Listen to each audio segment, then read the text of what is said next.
이 선지자의 모습을 그려달라고 그랬더니 이렇게 그려줬습니다. 누군지는 모릅니다. 누군지는 중요하지 않습니다. 자, 우리가 성경을 시대 순으로, 연대기 순으로 이제 지금 읽고 있죠.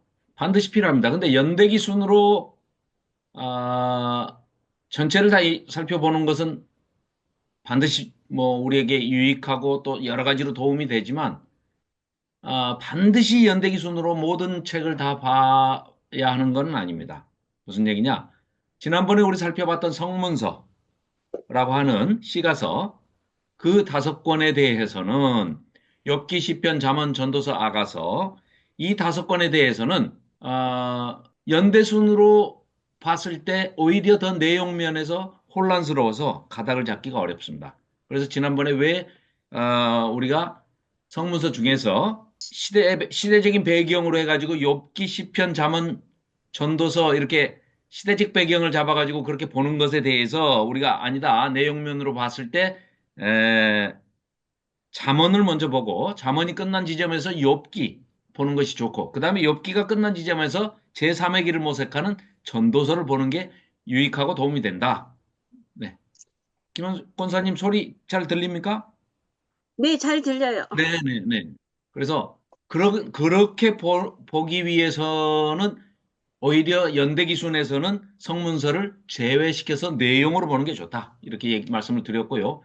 지금 오늘부터 우리가 할 작업은 열두 소선지서를 지난번에 우리는 다 열왕기라는 역사서에다가 전부 끼워 맞춰 가지고 시대순으로 배열해 가지고 열왕기 12장이 끝난 지점에서 13장으로 넘어가기 전에 그 사이에 12장과 13장 사이에서 이 요엘 선지자가 이때 BC 약 850년께에 활동을 하지 않았겠나 이렇게 해서 요엘 선지자를 살펴봤고, 그 다음에 14장까지를 다시 열왕기 하 14장을 또 살펴본 다음에 요나 선지자, 아모스, 호세아 이런 식으로 봤단 말이죠. 그러니까 이미 우리는 역사서에 끼워가지고 연대기 순으로 모든 선지서를 다 살펴봤습니다. 그렇게 했을 때 유익함이 굉장히 컸죠.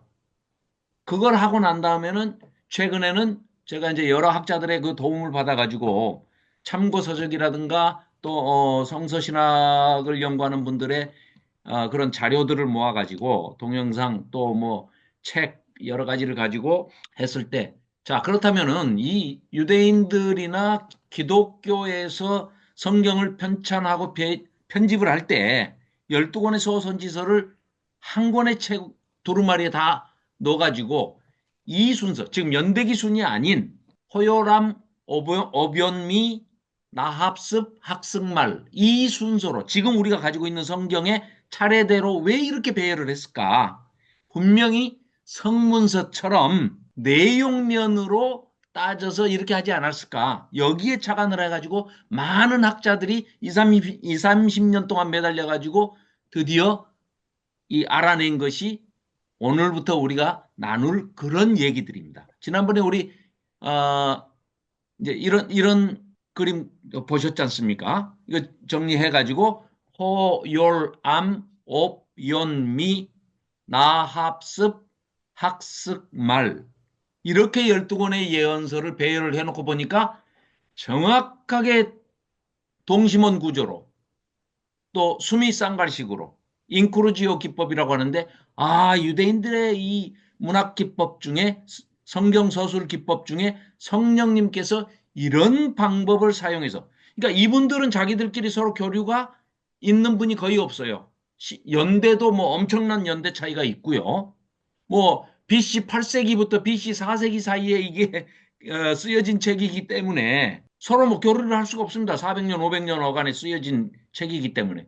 그렇다면 저 위에서 시간과 공간을 초월하신 하나님, 성령 하나님께서 감화 감동을 하셔서 각자의 저자들을 통해서 그 저자들의 역량과 능력 또 환경, 사역의 사명의 여러 가지 모양으로 그렇게 사역을 시키시면서 전체적인 이 열두 소선지서 이 틀을 이렇게 잡으셨구나 하는 것을 아주 발견하고 아주 탐복을 하게 된 거죠.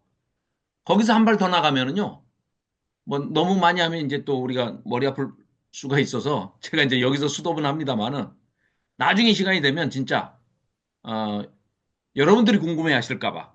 대선지서 5권. 그 중에 이사야, 에스겔, 에레미야.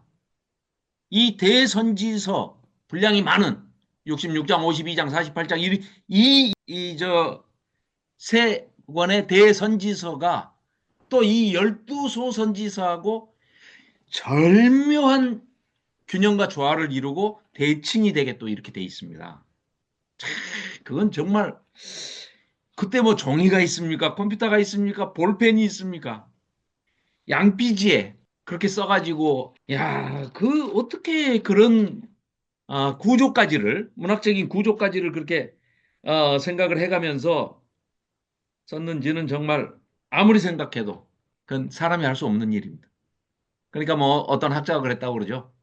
성경을 면밀하게 아주 깊이 있게 공부를 하고 평생에 걸쳐서 성경을 공부한 신학자가 자기는 하나님이 안 계시는 걸로 처음에 불신앙으로 시작을 했다가 정말 신실한 하나님을 신뢰하는 신앙인이 됐는데 그 사람이 딱 하는 얘기가 분명히 하나님은 계시다. 이 성경의 저자다. 만일에 성경을 어떤 사람이 썼다면 그 사람이 하나님이다. 라고 표현을 한 유명한 말이 있습니다. 자, 이렇게 이상한 소리 하다가는 지금 10분을 까먹었고요. 자, 어, 오늘은 이런 관점에서 한번 살펴보도록 하겠습니다. 자, 호세아서는 하나님의 크신 성품을 2가지를 딱 들어라. 어떻게 2가지로 하나님을 제안해서 말씀을 드리겠습니까? 많은 우리가 너무나 잘 아는 하나님은 사랑이시라. 요한사도가 요한복음뿐만 아니라 요한 1서, 2서, 3서, 요한계시록까지 5권의 책을 쓰면서 성경의 맨 마지막 2권까지를 탁 닫고 하늘로 불려 올라가 가지고 하나님이 하시는 어전회의, 하나님께서 집전하시는 그 회의의 광경까지를 다 보고 내려온 분입니다. 사도입니다. 예수님이 성육신하셔서 이 땅에 하나님이 사람이 돼서 오셔가지고 공생의 생활을 3년 반을 할 때 옆에 딱 붙어가지고 수제자로 사역을 했던 사도 요한께서 하나님께서 특별히 딱 떼나가지고 점지하셔가지고 순교도 못하게 아주 그냥 거의 100살까지 사시면서 요한계시록까지를 기록을 하게 만드셨는데 그 요한사도의 결론이 뭐였습니까? 하나님을 한마디로 얘기할 때 표현할 때 하나님은 사랑이시라. 그렇기 때문에 하나님의 아주 큰 2가지 속성으로 우리가 쉽게 그냥 우리끼리 이해하기 쉽게 얘기하자면 하나님은 사랑의 하나님이십니다. 그에 못지않게 그러면 또 다른 성품은 어떤 분이냐? 하나님은 공의의 하나님이십니다. 공평과 정의의 하나님이시다. 이렇게 말씀드렸습니다. 그러면 이 2가지를 크게 사랑과 공의를 크게 지탱을 해야 될 거 아닙니까? 이 선지자들 12사람이 하는 얘기가 딱 그 2가지의 큰 기둥에서 펼쳐진다는 거죠. 그러니까 12개의 소선지서로 집을 짓는다고 하면 큰 기둥 2개를 세우는데 그게 하나는 사랑의 기둥, 하나는 공의의 기둥이다. 정의의 기둥이다. 이렇게 생각하시면 이해가 쉽습니다.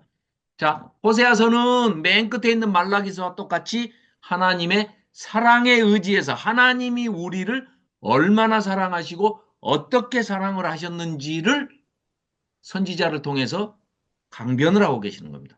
웅변을 하고 계시는 겁니다. 그러나 말라기의 사랑은 약간 슬픕니다. 아니요, 약간이 아니죠. 많이 슬픕니다. 호세아서의 첫 번째 책을 시작하면서의 하나님의 사랑은 그러면 기뻤냐? 아니요. 그때도 슬펐습니다.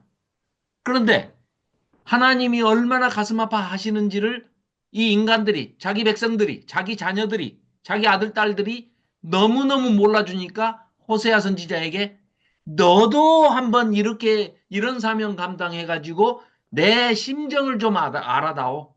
내가 얼마나 슬픈 사랑을 하고 있는지를 네가 좀 깨달아 봐라. 해가지고 호세아 선지자한테 내린 이제 이따 살펴보겠습니다. 자, 그다음 그래서 호세아와 말라기가 그런 수미 상관, 머리와 꼬리, 수미 상관, 큰 주제를 그렇게 선포를 하고, 두 번째 책과 11번째, 10번째 책이 요엘과 학개스가랴가 포로 귀환, 바벨론 포로 잡혀가가지고 거기서 귀환을 하는 그 과정에서 하나님께서 열국을 심판하시는 것을 보여주시고 계십니다. 요엘 선지자를 통해서 대재앙의 그 메뚜기 재앙에 아주 그냥 혹독한 심판을 하십니다. 그러면 왜 물론 심판 당에 싼 그런 죄를 지은 백성들에게 물론 심판을 하시지만 왜 열방에 있는 사람들을 다 이렇게 심판을 하십니까? 했을 때 이스라엘 내 백성이 자꾸 하나님 말씀을 믿지 못하고 이스라엘만의 하나님인 줄 아니까 아니다. 나는 열국의 하나님이야. 온 세상을 내가 창조했기 때문에 나는 온 세상의 하나님이야. 라는 걸 보여주시기 위해서 죄를 지으면 회개하고 돌아오지 않으면 저 열방들도 내가 다 심판한다 봐라. 그래서 그걸 보여주시는 겁니다. 그러면 이제 공의 쪽으로 넘어가기 시작하는 거죠. 그 다음에 이제 세 번째 책이 아모스서하고 아홉 번째 책이 스바냐서입니다. 역시 마찬가지로 하나님께서 공의로 심판을 하시는데 흔히 여호와의 날 그러면은 하나님의 은혜의 날, 구원의 날 이렇게 생각을 할 수가 있는데 오히려 이스라엘 백성한테 너희들은 범죄했기 때문에 이 아모스 선지자를 통해서 외쳐지는 것은 너희들은 범죄하고 하나님께 회개하고 돌아가지 않으면 너희들에게 선포가 되는 여호와의 날은 뭐 단비가 내리고 막 꿀이 떨어지고 뭐 그냥 장미꽃이 떨어지고 하는 이런 은혜의 날이 아니고 심판과 저주의 날이다. 왜? 하나님은 사랑의 하나님만이 아니고 그에 못지않게 사랑 못지않게 공의의 하나님이시기도 하기 때문에 잘못하고도 자기 백성이 회개하고 돌아오지 않으면 하나님께서는 반드시 징계를 하시고 심판을 하신다. 이걸 보여주고 있습니다. 그리고 네 번째 책인 오바댜서와 여덟 번째 책인 하박국서. 이거는 오바댜서는 에돔에 대한 심판을 말씀하고 계십니다. 에돔은 누굽니까? 에서의 후손들 아닙니까? 에서는 또 누굽니까? 그 유명한 야곱과 쌍둥이 형, 야곱이 쌍둥이 형 에서의 장자권을 속여가지고 탈취해서 또 형이 죽이려고 하니까 도망가지 않습니까? 바단 아람으로 엄마 고향으로 도망가가지고 외가댁에 가서 부인을 넷을 얻고 12아들을 낳아서 다시 이렇게 돌아오는 이런 그 에서의 후손들이 에돔이거든요. 형제 나라죠. 어떻게 보면 쌍둥이 형제 나라인데 이들에 대해서 아주 혹독한 심판을 하나님께서 이 오바댜 선지자를 통해서 선포를 하죠. 그러면 이 오바댜 에돔의 이 악행을 가만히 놔두시지 않는 것은 거기 뭐 에돔이 우상숭배했다, 에돔이 뭐 어쨌다 이런 거 없습니다. 이유는 딱 한 가지입니다. 도덕적이고 윤리적으로 네가 형제임에도 불구하고 너는 저질러서는 안 되는 악행을 야곱의 후손들, 이스라엘 백성, 내 백성들한테, 너희 형제 백성들한테 윤리적이고 도덕적인 죄를 지었다.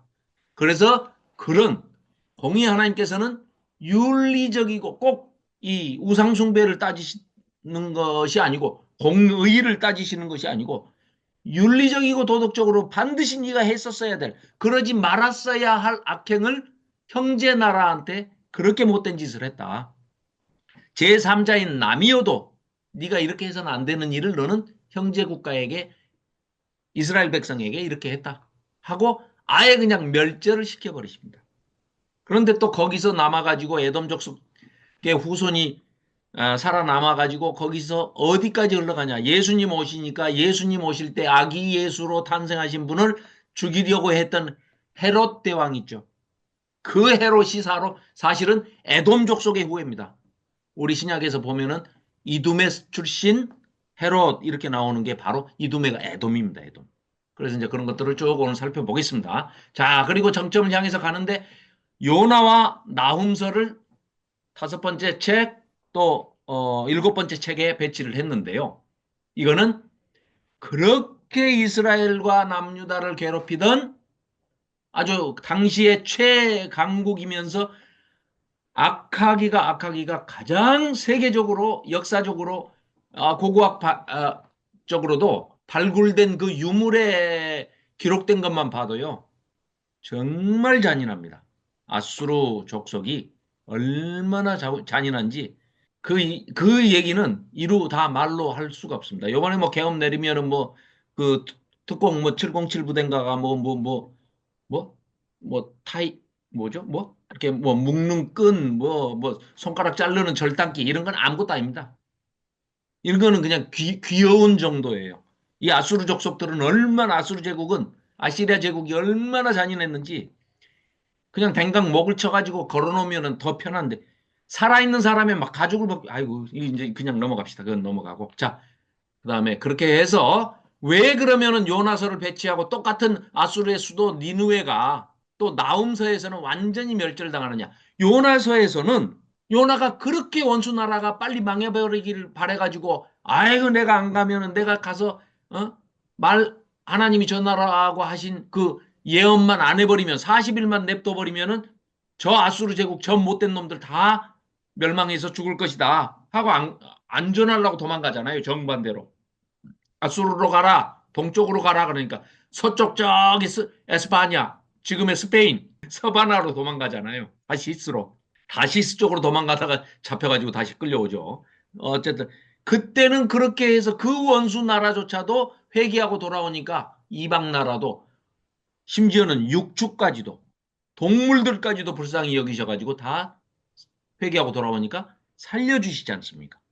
그런데 나훔서에서는 이제 한 100년 이상 승승장구하고 까불고 잘 나가니까 하나님 싹 잊어버리고 그때 그런 일이 있었던 것도 잊어버리고 교만을 떨고 결국은 나훔 선지자를 통해서 니느웨가 멸망한다는 선포를 하고 회개하지 않으니까 결국은 멸망당하고 맙니다. 그런데요. 멸망이 어떻게 되느냐. 그대로 무덤을 만들어 버리겠다라고 선포를 했는데요. 땅 속에 아주 그냥 깊숙이 그 도시 전체를 쑥 가라앉게 해가지고 위에서 그냥 딱 흙과 모래로 덮어버립니다. 그러니까 역사적인 고증이나 이런 기록들로 봐서는 분명히 이 지점이 니느웨 성이 있었을 것 같은데 성이 작은 것도 아니고 이 끝에서 저 끝까지 가려면 3일이나 걸어가야 될 정도로 큰 성인데 흔적이 없거든요. 아무 흔적이 없어요. 그러니까는 나폴레옹도 그 위를 지나가면서 여기 어디라는데 아무리 봐도 모래밖에 안 보이죠. 그러고 수많은 사람들이 그 근처를 왔다 갔다 했지만 땅속 수십 미터에서 수백 미터까지 묻혀져 있는 그 니느웨 성을 그 큰 성이 그렇게 묻어져 있었습니다. 근데 나훔 선지자가 그렇게 얘기를 선포합니다. 무덤을 준비해서 너희들을 그대로 하나님께서 여호와께서 묻어버리시겠다. 그런데 실제로 일어났습니다. 그렇게. 나중에 이제 영국의 고고학자가 어스틴 레이어드라는 사람이 정말 우연히 그걸 발굴하게 됩니다. 그래가지고 이제 아주 귀중한 것들을 유물들을 전부 배에다가 그 당시 배에다는 다 큰 것을 실을 수가 없으니까 잘라가지고 번호수 딱 매겨가지고 배에다 다 싣고 대영 제국 박물관에 가져가서 아수르관을 만듭니다. 그나마 그렇게 해서 보존이 됐지 최근에는요. 요나의 무덤 같은 것까지도 전부 이 이라크 ISIS단 뭐 이런 족속들 막 수니파하고 막 시아파가 전쟁을 아주 심하게 내분이 일어나고 막 그러지 않습니까? 유적을 다 그냥 다 폭탄으로 막 해가지고 다 없애버렸습니다. 그나마 해적 산적 출신 영국 앵글로 섹슨족들이 가가지고 그거 훔쳐가지고 자기네 박물관에다 갖다 놨으니까 그나마 고고학적으로 지금 남아있어서 우리가 영상으로라도 그런 걸 볼 수가 있지. 지금 놔뒀으면 그 IS들이 다 폭파시켜버리고 하나도 없이 뭐 뻔했습니다. 자, 그리고 정중앙에 미가서가 있습니다. 그래서 미가서가 12소선지서의 정중앙에 있다는 얘기는 그게 핵심 주제이기 때문에 강조하기 위해서 중심에 배치를 해놨다. 우리가 이렇게 볼 수가 있습니다. 자, 그렇게 보시고요. 자, 여기는 지금 이제 제가 간단하게 정리를 해놓은 게 바벨론 포로 이전 또 등장했던 선지자들. 그게 또 북쪽에 등장한 선지자, 남쪽에 등장한 선지자. 그리고 또 바벨론 포로 시기 포로지에서 활동을 했던 선지자 다니엘, 에스겔, 또 에레미야, 에가. 그리고 포로 이후에 포로 기한자들, 소위 남은 자들이 다시 1차, 2차, 3차 포로 기한을 해가지고 예루살렘으로 다시 돌아와서 포로기 이후에 등장했던 선지자가 학개, 스가랴, 말라기 이렇게 됩니다. 그리고 구약을 전체를 1부, 2부로 나눈다면 큰 사건이 두 개가 있습니다. 그러니까 1부, 2부로 나누죠. 1부라 하면은 창세기부터 예레미야, 에가까지를 1부로 보시면 됩니다. 그리고 그때 있었던 가장 큰 사건은 역사적인 사건이면서 신학적으로도 가장 중요한 사건이 출애굽과 유월절입니다. 출애굽입니다. 출애굽. 그러니까 출애굽 사건을 설명하기 위해서 말을 꺼내서 시작을 한 것을 글로 옮겨서 성경에 기록되게 성령님께서 우리에게 인도하셨는데 지금 우리에게 그래서 하나님의 특별 계시인 이 성경 66권이 우리에게 주어지게 됐는데 그 일부가 구약의 일부가 가장 중요한 사건이 출애굽 사건이고 책으로 따지면 성경으로 따지면 창세기부터 에레미야, 에가까지다.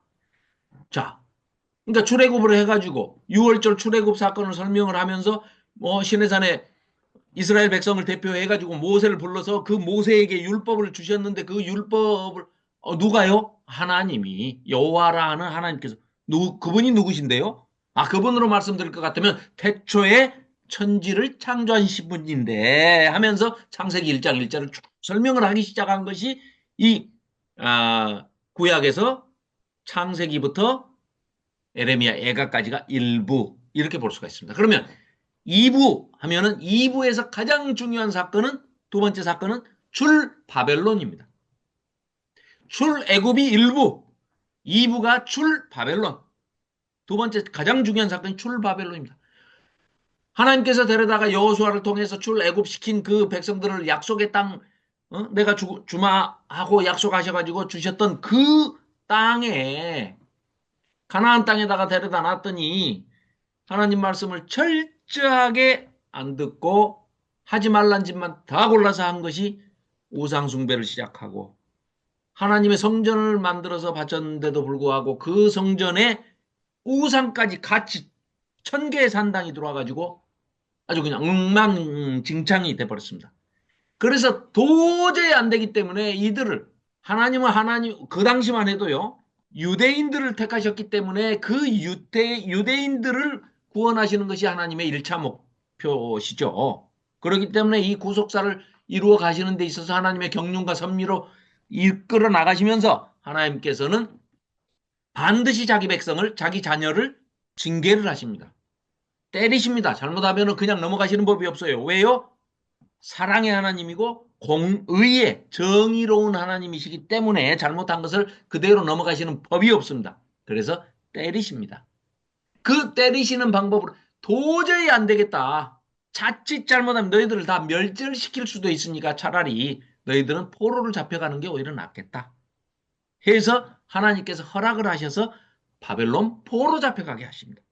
그랬더니 포로 잡혀가가지고 70년 포로 생활 동안에 나쁜 일만 있었냐? 아니요. 지금 지내놓고 보니까 우리는 뭐 꼭 남의 일이어서 뭐 이스라엘 역사니까 뭐 남의 일 얘기하듯이 하는 게 아니고 우리여도 차라리 포로 잡혀갔던 게 훨씬 도움이 됐다 하는 걸 알 수가 있습니다. 왜냐? 그때 많은 성경들이 다시 수집되고 편찬되고 다시 재정비가 되고 히브리 사람들의 문법이 우리나라 같으면 지금 훈민정음 같은 거를 세종대왕이 만들어가지고 한글을 창제해서 다 쓸 수 있게끔 만든 그런 분이 즉 이스라엘의 세종대왕 같은 분이 바로 에스라 학사입니다. 그 에스라가 성경을 정리를 해가지고 돌아와서 성전을 다시, 그러니까 제1성전은 준비는 전부 다윗 대왕이 하고 그 아들 솔로몬이 성전을 건축한 실행자죠. 실행자. 성전 건축의 실행자로서. 자, 이렇게 해서 만들어 놓은 이게 제1성전이죠. 하나님한테 바쳐진 제1성전.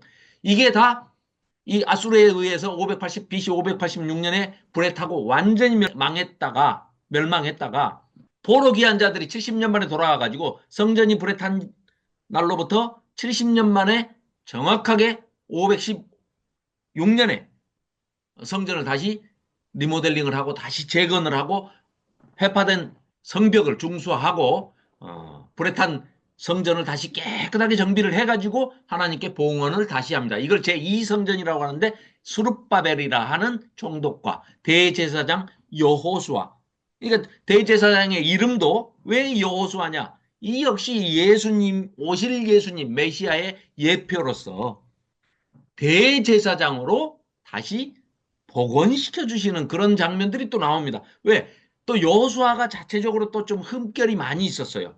그래서 사탄이 참수하는데도 불구하고 하나님께서 사탄을 물리치고 완전히 사면복권해가지고 대제사장으로 세우시죠.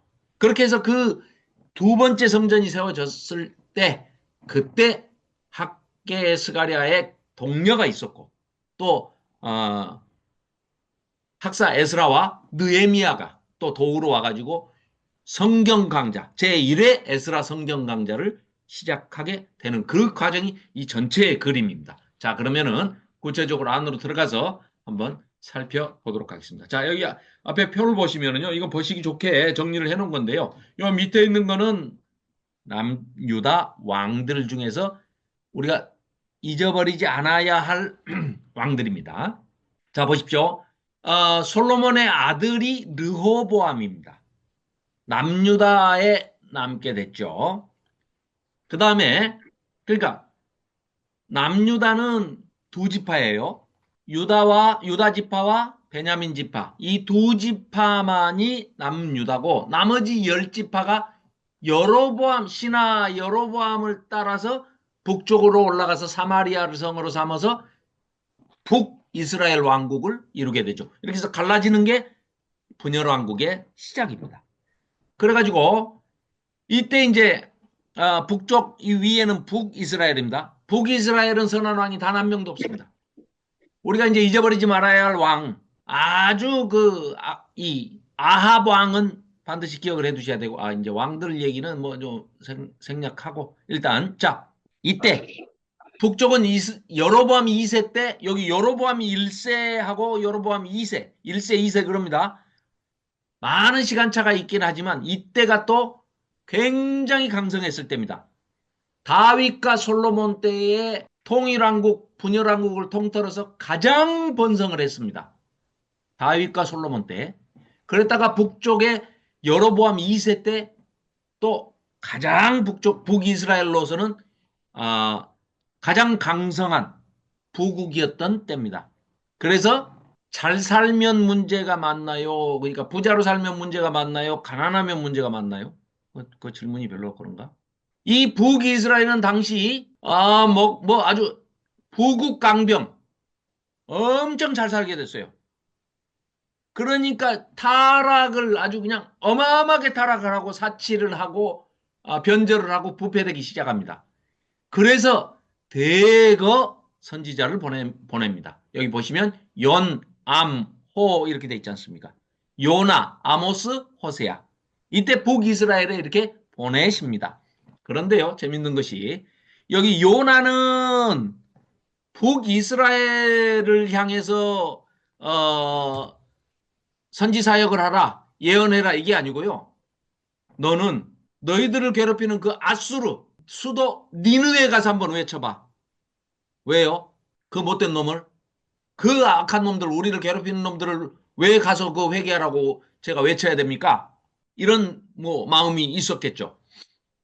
그런데 하나님께서는 뭘 보여주시고 싶은 거예요? 야, 너희들이 나한테 아버지라고 부르고 나한테 주인님, 주님 이렇게 부르면서 너희들이 내 종이기를 하냐? 너희들이 아버지라고 부르는 내 아들, 딸들이기를 하냐? 너희들이 제일 싫어하는 저 아수르 니누에 저 원수들한테 가서 외쳐가지고 한번 해보자. 저희들이 회개를 하는지 안 하는지. 회개하면 내가 용서해 줄 거야. 다 구원시켜 줄 거야. 회개를 안 하면 그래. 네 말대로 네가 선포한 대로 멸망시킬게. 40일 동안 그 안에 회개하는지 안 하는지 봐라. 해서 이방에 보냅니다. 이때는요, 솔직히 얘기하면 요나가 도망간 것은 당연한 얘기입니다. 원수여서 도망가는 게 아니고요. 거기다가 할 필요가 전혀 없는 거죠. 왜냐? 왜 아수르에 전혀 그걸 할 필요가 없냐 하면 생각해 보십시오. 이 사람들은 자기들의 하나님이에요. 여호와 하나님. 그리고 아브라함한테 얘기해서 할례를 했죠. 그러니까 언약 백성이에요. 그 증거가 뭐예요? 할례를 했어요. 그 다음에 자기들만 성전이 있고 자기들만 성전에 하나님이 계시는 지성소에 법궤가 있는데 그 법궤 뚜껑에 하나님이 친히 앉으셔서 지성소에서 시은 좌 하나님의 은혜를 베푸시는 좌석에 앉아가지고 너희들은 내 발등상이다 하고 언약궤를 딱 밟고 그 위에 앉으셔가지고 복을 주시는 분이란 말이죠. 그런데 어디 저 이상한 저 아수르 같은 이방인 중에도 이방인. 그러니까 유대인들은 이방인 하면은 개, 돼지로 취급을 한단 말이죠. 짐승으로. 거의. 그래가지고 짐승 취급해요. 그 짐승들. 유대인 빼고 나머지는 다 짐승. 그런데 그 짐승은 뭐하라 그러면 하나님이 창조하셨냐? 뭐하러 생명을 줬냐? 지옥의 땔감용으로. 딱 이게 머리에 딱 들어있어요. 그럼 누구만 구원받는다? 이스라엘 백성만. 하나님의 언약 백성만. 그런데 거기 가서 구원이 있다고 외치라는데 요나가 이해가 가겠습니까? 말도 안 되는 말씀을 하시는 거죠, 하나님이. 우리만 구원인데 무슨 이방이 무슨 구원이 있어요? 안 가요. 그런데 한 수 더 떠가지고 요나가 꾀가 많아요. 못된 꾀가. 그래서 아, 예, 갈게요. 그러고 속으로는 그러고 내가 안 가버리면 다 망하겠네. 그러고 딴 데로 도망가는 거예요. 하나님이 다 보고 계신다는 생각은 못하고. 아, 여기서 지금 요나서를 하고 있네. 이름 얘기하다가 이랬구나. 죄송합니다. 자, 요나. 그 다음에 아모스 호세아. 대거 지금 등장을 했어요. 세 사람이 그냥 그 시대에 그냥 등장을 한 겁니다. 자, 아모스는 남쪽 사람이에요. 아모스는 남쪽에서 남유다에 살고 있는데 드고아라는 곳에 살고 있는데 불러가지고 얘야 너 북쪽에 가서 한번 외쳐봐라. 너 남쪽에서 왔다고 그러면 북쪽에서 깜짝 놀라가지고 다 네 말에 귀 기울일 거 아니냐. 가서 한번 외쳐봐라. 해서 아모스는 또 남쪽 사람이 올라가가지고 월북해가지고 이북에 가서 외친 겁니다. 북이스라엘에 가서. 호세아는 북쪽 사람입니다. 북쪽 사람인데 야, 너 내 심정 좀 알아봐 주라. 그러니까 다양하게 보냈죠. 한 사람은 요나는 이방인들에게. 아모스는 남쪽 사람인데 북쪽에 가서 외쳐봐라. 호세아는 북쪽 사람인데 북쪽에서 네가 고멜이라는 그 신전 창녀하고 결혼해가지고 내 심정 좀 알아봐라. 한번. 여자가 바람 피면 네 속이 신랑 되는 네 속이 얼마나 애가 끓고 애간장이 녹는지 이런 상태입니다. 그리고 시대적으로 이제 저작 시기는 좀 단정적으로 얘기하기는 어렵지만 아마 요엘 선지자가 바로 이전 시대가 아닐까 봤을 때 메뚜기 재앙이 대대적으로 일어나고 그러기 때문에 이렇게 보고 있습니다. 자, 그래서 오늘은 요나서를 한번 살펴보도록 하겠습니다. 먼저 죄송합니다. 호세아서를 먼저 살펴보겠습니다. 자꾸 이 카톡을 보내가지고 신경이 쓰여서 죄송합니다. 김명주 목사님이 그랬습니다. 자, 여로보암 2세 때 세 선지자의 공감대, 방금 말씀드렸던 요나, 아모스, 호세아, 연암호 그랬잖아요. 자, 가기 싫은 곳, 이 세 선지자가 가기 싫은 곳이 있습니다. 요나는 어디가 가기 싫었습니까? 아수르의 수도 니누에가 가기 싫었어요. 그래서 정반대로 도망갔습니다. 그 다음에 아모스는 북쪽에 가라는데 가고 싶겠습니까? 북쪽 사마리아, 베델. 여기가 황금 송아지가 있었던 곳입니다. 사마리아하고 베델이. 왜 그러냐?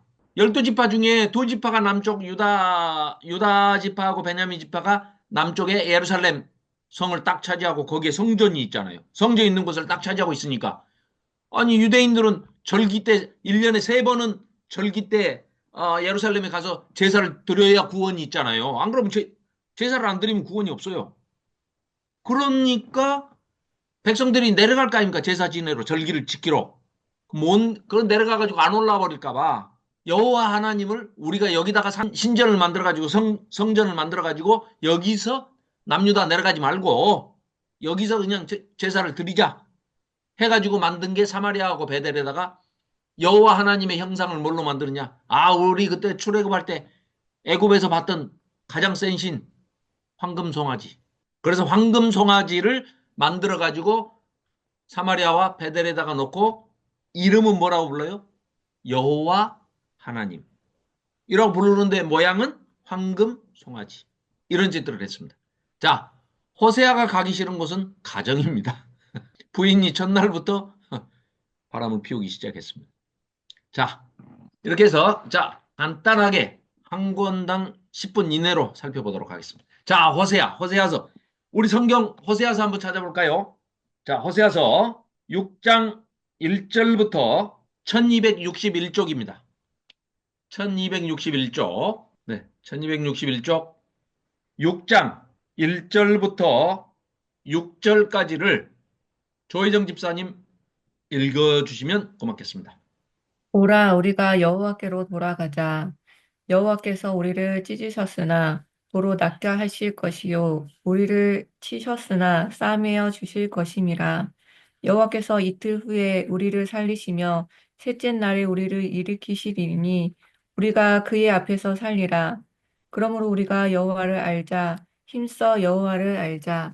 그의 나타나심은 새벽빛같이 어김없나니 비와 같이 땅을 적시는 늦은 비와 같이 우리에게 임하시리라 하니라. 에브라임아, 내가 내게 어떻게 하랴? 유다야, 내가 내게 어떻게 하랴? 너희의 인애가 아침 구름이나 쉬 없어지는 이슬 같도다. 그러므로 내가 선지자들로 그들을 치고 내 입의 말로 그들을 죽였노니 내 심판은 비처럼 나오느니라. 나는 인애를 원하고 제사를 원하지 아니하며 번제보다 하나님을 아는 것을 원하노라. 네. 아멘. 이게 이제 너무나 유명한 말씀이고 호세아서 그러면은 6장 6절.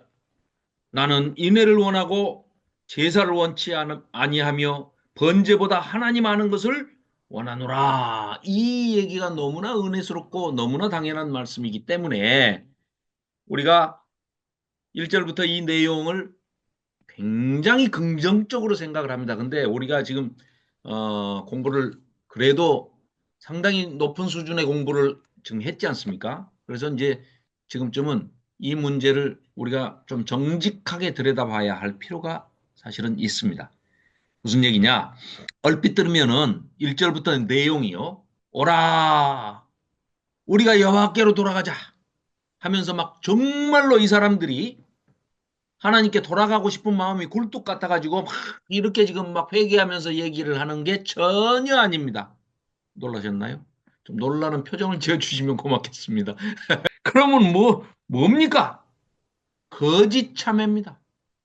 거짓말로 지금 회개한 척하고 있는 겁니다.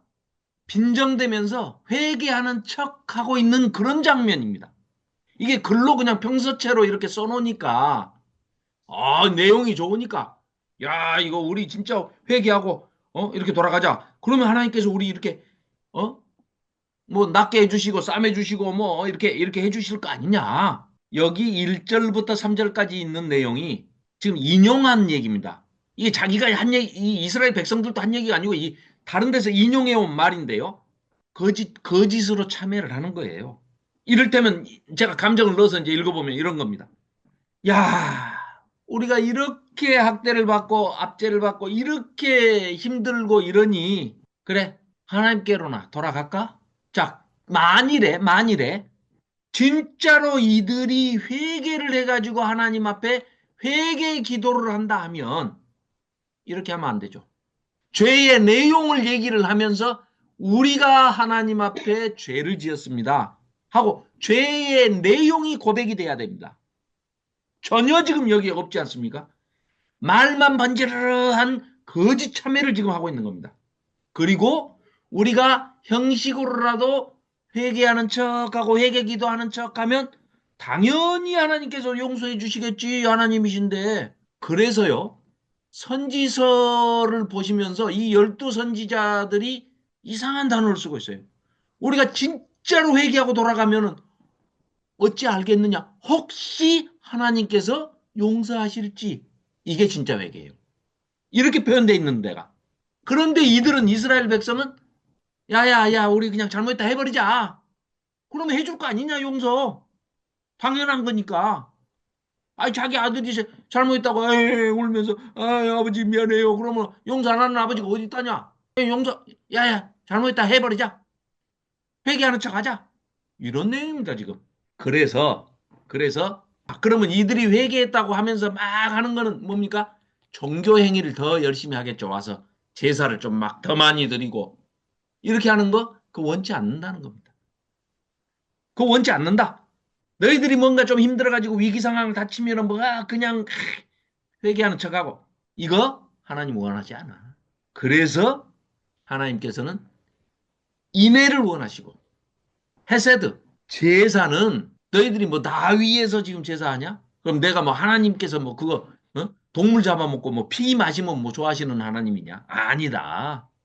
지금 호세아 선지자가 얘기하는 것은 하나님께서는 언제나 리추얼하게 이런 형식적으로 종교적으로 제의적으로 드리는 이런 제사 행위 이런 거 원하지 않아.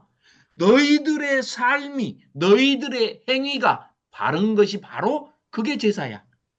그래서 참된 신앙은 하나님을 알고 하나님을 배우고 하나님을 경외하고 하나님을 믿고 따르고 신앙 우러러보면서 경외 하나님을 공경하고 두려워할 줄도 알고 두려움에 떨면서도 하나님을 사랑하는 마음을 다하고 성품을 다하고 힘을 다해서 하나님을 사랑하고 하나님의 형상대로 지음받은 이웃들, 형제들 이 이웃들을 제 몸같이 내 몸같이 사랑하는 것이 이게 참된 신앙이다. 이걸 지금 호세아는 얘기를 하고 있는 겁니다.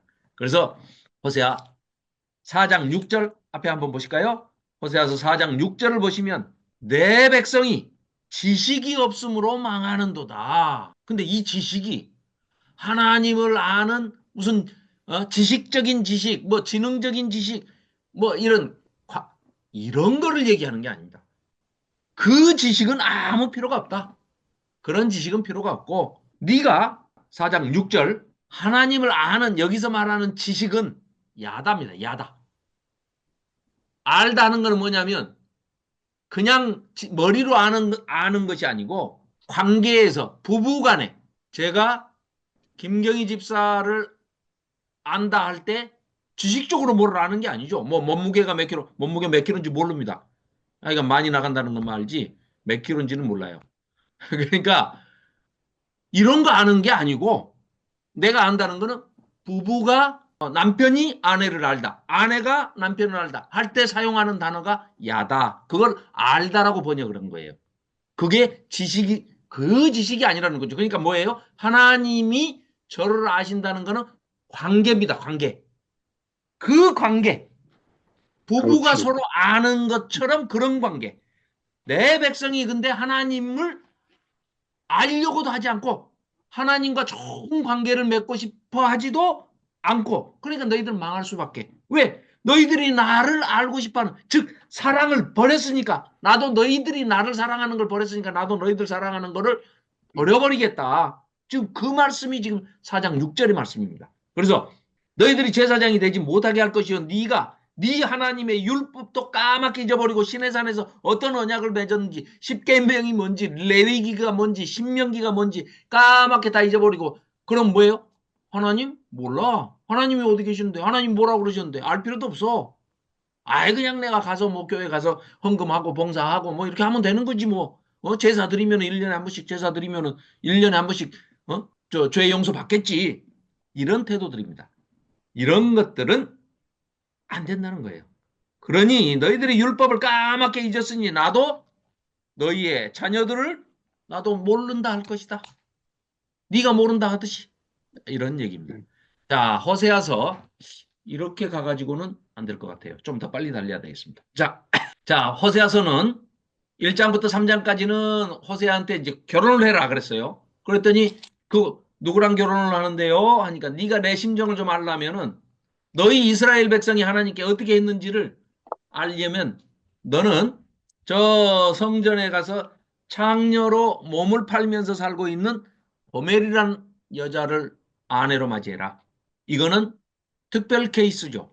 누구나 다 모든 하나님의 백성은 이렇게 해라가 아니고 지금 호세아한테만 내린 특별 명령입니다. 참 괴로운 명령이죠. 그래서 남편과 아내의 관계 그리고 4장부터 11장까지는 범죄한 이스라엘은 반드시 심판을 받아야 된다. 부모와 자식 관계를 빗대어서 묘사하고 있습니다. 결론에 해당하는 11장부터 14장까지는 범죄한 이스라엘에 대한 하나님의 진노를 표출을 하시는데 이게 복합적으로 다 들어있습니다. 남편과 아내의 관계, 부모와 자식의 관계 이런 것들이 다 들어있어요. 자, 그럼 주제는 뭐냐? 어떠한 상황에서도 변치 않는 하나님의 신실한 사랑과 회복의 약속을 보여주시는데요. 이게 무슨 얘기냐? 이스라엘 백성을 택해서 하나님이 택한 백성을 품으시고 언약 백성을 품으시고 무슨 일이 있어도 너희들을 내가 끝까지 책임지고 구원을 하겠다. 나는 신실한 하나님이야. 내 약속은 내가 너희들하고 한 약속은 변하지 않아. 자, 아브라함과 약속을 했죠. 또 이삭과 야곱과 약속을 했죠. 그리고 모세와 약속을 했죠. 그 다음에 그 유명한 다윗과 다윗의 언약을 했죠. 이거 신실하게 다 지키시는 하나님이신데 너희들은 가나안 땅에 들어가자마자 가나안 족속들의 섬기는 우상들을 이방 우상들을 섬기면서 너희들이 거기 살면서 변질되고 부패되고 완전히 그들과 함께 살다가 변질을 넘어서서 동화돼 가지고 그들 거민들하고 똑같이 아니 오히려 더 못되게 자녀를 불태워서 이방신에게 바치는 그런 짓들을 하면서 이렇게 살지 않았느냐 하는 이런 얘기입니다. 자, 기록 목적 요거를 이제 눈여겨보시면서 자, 앞에 세 가지 기록 목적을 김경숙 집사님께서 마이크 켜고 한번 읽어주시겠습니까? 자, 호세아서에 기록된 목적입니다. 이스라엘의 불신실한 삶에 대해 하나님께서 이스라엘을 심판하실 것을 경고하기 위함이다. 그럼에도 이스라엘에 대한 하나님의 신실하심으로 인해 결국 하나님께서 이스라엘을 구원하실 것을 천명하기 위함이다. 이스라엘이 하나님의 심판을 면하고 구원을 얻기 위해서는 삶 전체에 걸쳐 헤세드, 인애를 실천하는 동시에 하나님을 올바로 알아야 함을 가르치기 위함이다. 네, 그렇습니다. 자, 이 호세아 선지자를 통해서 호세아가 인생 전체를 바쳐가지고 그 불경건한 그 신전 창녀였던 고멜을 아내로 맞이해가지고 애를 셋을 낳는데 애들의 이름이 정말 끔찍합니다. 이스라엘 멸망이 속히 온다는 얘기고 또 그 다음에 로암마 no mercy 그 말입니다. 자비가 없다. 그 다음에 로암미 자기 자녀의 이름을 부를 때마다 넌 내 자식이 아니야. 넌 내 자식이 아니야. 로암미 얼마나 끔찍하겠습니까? 그런 자녀들까지 호세아가 하나님 아버지께서 이스라엘 백성 자기 백성들을 향해서 보고 있을 때 얼마나 처참한 그런 슬픈 비애감이 들었을까 하는 이런 것들이 그래서 이 호세아서는요 끊임없이 범죄하는 이 이스라엘과 그런 못된 짓만 골라서 하고 있는 하나님을 속삭이는 그 이스라엘 백성들을 향해서 하나님이 변치 않는 사랑을 호세아한테 네가 그래 네 아내가 바람을 피워서 딴 놈하고 살고 있으니까 다른 놈한테 가가지고 네가 돈을 물어주고 내 아내를 찾으러 가면서 거기서 논팽이가 내가 지금까지 먹이고 재우고 했으니까 돈 내놔. 돈 내놓고 찾아가. 하니까 또 돈을 가서 또 돈하고 식량을 갖고 가서 주고 그러고 찾아옵니다. 음탕한 아내 고매를 찾으러 가서 그 애들 엄마니까 또 가서 찾아가지고 돌아옵니다. 이런 비참한 그런 체험을 호세아를 통해서 하게 하셔가지고 그 예언자, 선지자 호세아의 삶을 통해서 정말 가슴 아프지만 네가 그래도 내 속에 한번 들어와 내 심정은 이해하지 않겠냐. 감동적이지만 정말 우울하고 슬프게 그려내고 있는 사랑 이야기입니다. 그래서 이 호세아서는 다시 한번 그런 관점에서 꼼꼼하게 한번 읽어보시면 그런 성경적 관점을 가지고 읽어보시면 좋겠습니다.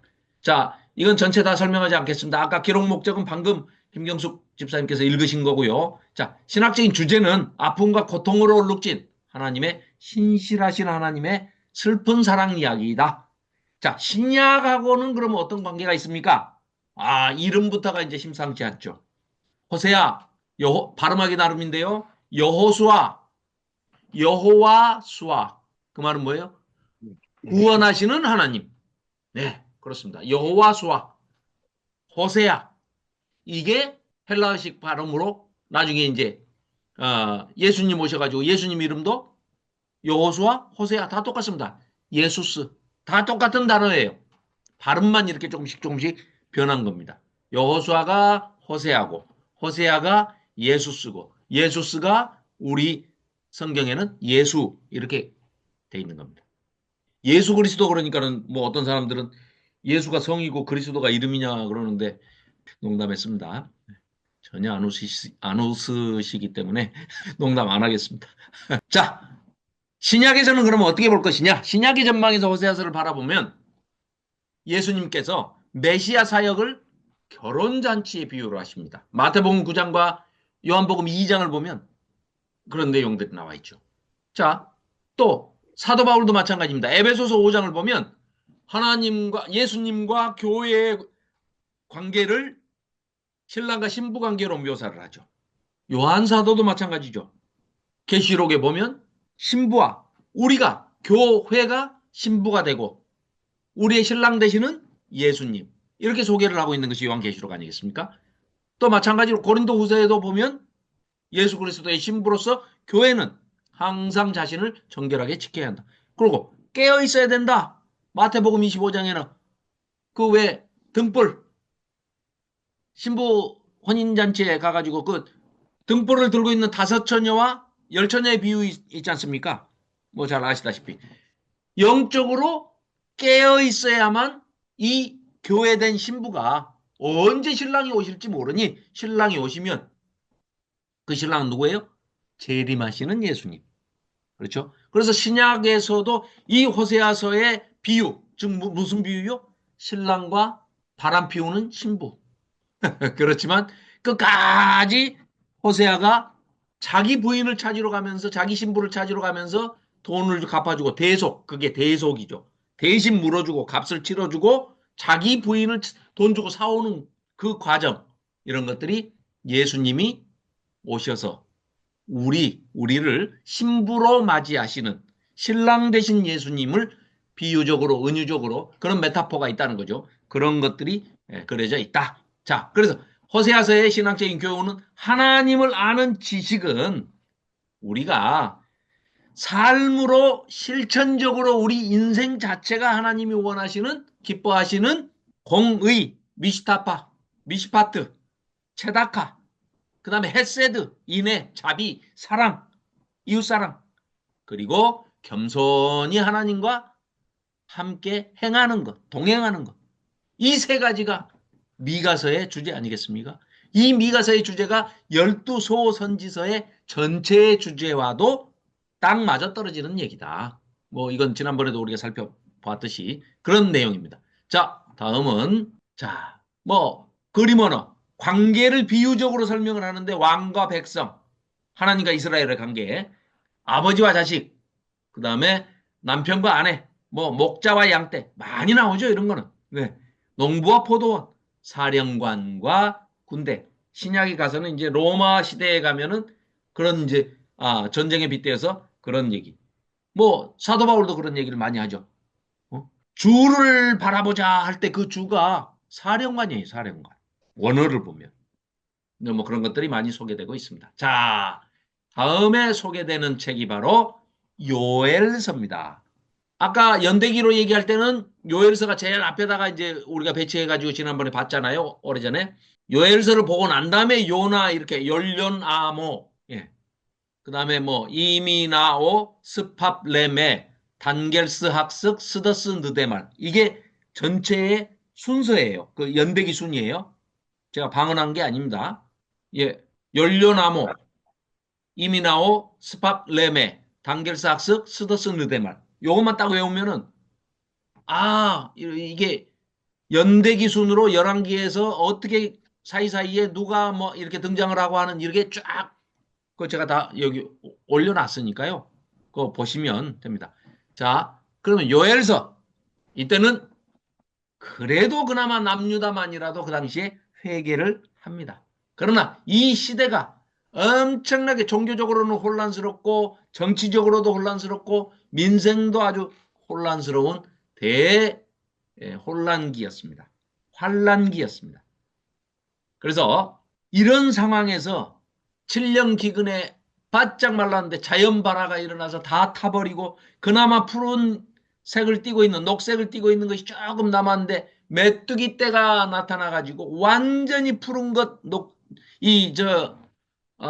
녹색 다 없애버립니다. 갉아먹고 없애버립니다. 그래서 자 1장부터 2장까지는 이제 메뚜기 재앙의 심판이 일어납니다. 그리고 여기서도 소개되고 있는 여호와의 날, 여호와의 날이 은혜의 날이 아니고 너희들이 지은 죄로 인해서 벌받는 날, 심판받는 날이다. 이런 얘기를 합니다. 자, 우리가 잊지 마셔야 할 것이 그 전에 요엘서 할 때 지금 기억이 나시는지 모르겠지만 요엘서 할 때는 시제를 잘 생각해야 된다. 그리고 이게 메뚜기가 절대 군대가 아니다. 제롬이 이걸 잘못 해석을 하는 바람에 제롬 때문에 무슨 뭐 팥중이는 바벨론이고 메뚜기는 아수르고 느치는 헬라고 뭐 황충은 로마다 아닙니다. 팥중이도 메뚜기도 느치도 황충도 다 메뚜기입니다. 원어를 보면 전부 다 다른 단어를 쓰고 있지만 원어를 보면 늙은 메뚜기, 보통 메뚜기, 젊은 메뚜기, 어린 메뚜기, 새끼 메뚜기 이렇게만 돼 있지 이게 무슨 전혀 아닙니다. 팥중이도 아니고 뭐 느치도 아니고 황충도 아니고 아닙니다. 다 메뚜기입니다. 그냥 다 똑같은 것이고 제롬이 잘못 번역을 하는 바람에 이게 군대 같다 마치 아니요. 메뚜기가 얼마나 와가지고 그냥 싸그리 다 떼가 수억 마리가 와가지고 파란 것을 다 갉아먹고 초토화를 시켜버리는 그 모습을 보고 요엘 선지자가 표현하기를 마치 군대가 그냥 벌떼같이 덤벼들어가지고 수많은 군대가 다 약탈을 하고 지나간 것처럼 그렇게 묘사를 했을 뿐인데 그걸 제롬이라는 사람이 뭐 유명한 사람이기는 합니다만은 그 사람이 잘못 그렇게 해석을 하는 바람에 늦은비 신학이라는 이상한 또 신학이 생기고 또 그걸로 말미암아 많은 오해들이 있었고 무슨 늦은비 운동 무슨 운동 해가지고 수많은 이단이 이 지구상에 출현을 하게 됩니다. 자, 여호와의 날은 구원의 날이기도 하지만 범죄한 자들에게는 하나님 앞에 심판의 날이기도 하다. 이걸 반드시 알아야 된다 하는 그러면은 무슨 메시지를 전하고 싶은 것이냐? 회개를 촉구하는 겁니다. 자, 이런 재앙이 왔는데도 너희들 회개하지 않을래? 앞으로 더 큰 재앙이 온다면 어떡할래? 해서 남유다만이라도 이때 회개를 하게 됩니다. 그래서 그나마 하나님께서 회복을 시켜주시죠. 그런데 이때 이렇게 회복을 하면 하나님께서 회개하고 돌아오면 하나님의 영, 성령을 만민에게 부어주신다고 선포를 하십니다. 아니, 성령이라는 것을 이렇게 구체화시켜서 구체적으로 얘기한 선지자가 물론 뭐 다른 선지자들도 성령은 얘기를 했지만 요엘은 한술 더 떠가지고 아주 성령의 민주화를 선포하는 겁니다. 남녀노소 가리지 않는다. 어른이고 할아버지고 어린아이고 남녀노소 남자고 여자고 여종이나 남종이나 누구 할 것 없이 가리지 않고 하나님께서 만민에게 성령을 부어 주시겠다. 단 회개하고 돌아오면, 이런 말씀입니다. 그러니까 이때부터 벌써 보십시오. 요엘이라는 이름은요, 여호와가 엘로힘이다, 이런 뜻입니다. 여호와 엘로힘. 그래서 줄여가지고 요엘. 이걸 뒤로 바꾸면 엘로힘이 여호와다 하는 이름이 엘리야. 엘리야, 엘리사 선지자 있죠. 엘리야가 이름을 또 뒤집은 겁니다. 여호와는 하나님이시다. 여호와만이 하나님이시다. 이런 뜻입니다. 자, 그래서 기록 목적은 여호와의 날에 대한 오해를 바로잡고, 여호와의 날이 무조건 9월의 날이 아니라 죄를 지은 자에게, 회개하지 않은 자에게는 심판과 징벌의 날이지만, 너희들이 그런 여호와의 날이 도래하기 전에 죄를 진심으로 회개하고, 아까 호세아서처럼 가짜로 거짓말로 회개하는 척하고 하나님 시험에 감히 이런 것은 용납이 안 된다 하는, 너희들이 진심으로 회개하고 악에서 돌이키고 돌아오기만 하면 그런 내 백성들에게는 이스라엘뿐만이 아니라 만인에게 성령을 부어주시는데, 또 그들에게 새 사람을 만들어서 새 창조, 재창조, 새로운 존재로 재창조를 해주실 텐데, 구원을 베풀어 주실 텐데, 조건이 뭐라고요? 회개하고 악에서 돌이키는 자, 하나님께 돌아오는 자들에게 그렇게 하겠다, 이런 말씀을 하고 있습니다. 그런데요, 놀랍게도 모든 선지서들이 네 가지 패턴이 있습니다. 선지서가 딱 나타나면 잘했다 칭찬하고 하려고 나타나시는 건 아니잖아요. 너희들이 뭔가를 잘못했다라고 죄 지은 것에 대해서 책망을 하죠. 그걸 죄책이라고 그러죠. 죄 지은 걸 책망을 합니다. 그러고 나서 회개를 촉구해요. 그래가지고 회개를 하고 돌아오면 회복시켜주겠다. 그리고 회복시켜 주신 다음에 너희들을 이러이러한 소망을 심어주시면서 먼 훗날 이러이러한 구원의 메시지를, 소망의 메시지를, 회복의 메시지를 던져주고 있죠. 그런데 놀랍게도 이 요엘에서는 제일 먼저 등장하는 책망이 없습니다. 왜 없을까요? 왜 선지자가 나타나는데 책망을 안 할까요? 이미 쑥대밭이 돼 있습니다. 쑥대밭이. 메뚜기 떼가 얼마나 끔찍한 재앙을 몰고 왔는지, 너무 큰 재앙에 지금 휩쓸려가지고 더 이상 여기다 대놓고 지금 뭐 니들 죄가 뭐 얼마나 큰지 아냐 하고 책망할 필요가 없는 지경입니다. 그래서 요엘서는 처음에 책망이 없습니다. 자, 17권의 선지서 중에요, 책망이 없는 선지서가 딱 두 권 있습니다. 이 요엘서하고 나머지 한 권은 스가랴서입니다. 스가랴서는 왜 또 스가랴서가 책망이 없느냐? 죄의 책망이 없느냐? 스가랴는 젊은 소년 선지자예요. 소년이라고 그래도 선지 사역을 하려면 30세가 넘어야 됩니다. 그러니까 청년 선지자죠. 30세 됐으니까.